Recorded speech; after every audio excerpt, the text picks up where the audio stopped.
I think what we're seeing, if we look at the earnings data, and Bloomberg does some great work just forecasting where the earnings are expected to go based on bottom-up consensus forecasts. We've been talking about this since January, and you see a decelerating growth rate. So coming off around, I think, 35% in 2023, if you look at the basket as a whole for the Mag 7, that's forecasted to drop to about 15% or so in 2025, and really basically come in line with the rest of the market. And there's one thing I've learned over the course of my career is that when you have these powerful momentum stocks and growth rates decelerate, it doesn't matter how good the growth is.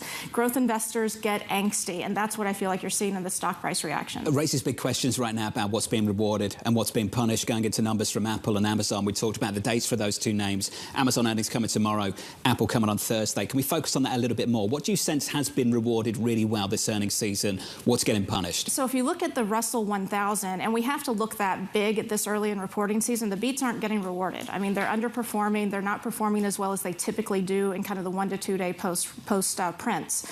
So I think what I've noticed as we're going through commentary, and again, it's still very early. We're reading as much as we can. We don't get through everything. They're fast reads. But what I feel like I'm seeing is just kind of an intolerance for the we need to be patient conversation.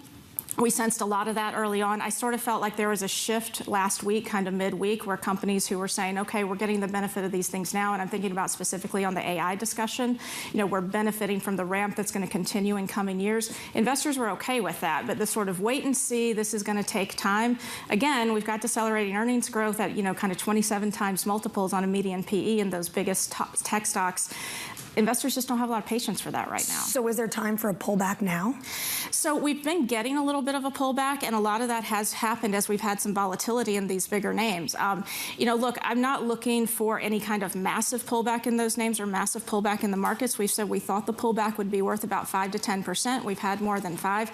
I don't think we're quite done yet. If you look at CFTC data on positioning in either NASDAQ 100 futures, S&P futures, or the broader market, we haven't even begun the correction. If you look at AAII, we've done some damage, but we've still got, probably at least a couple more weeks of damage to do there.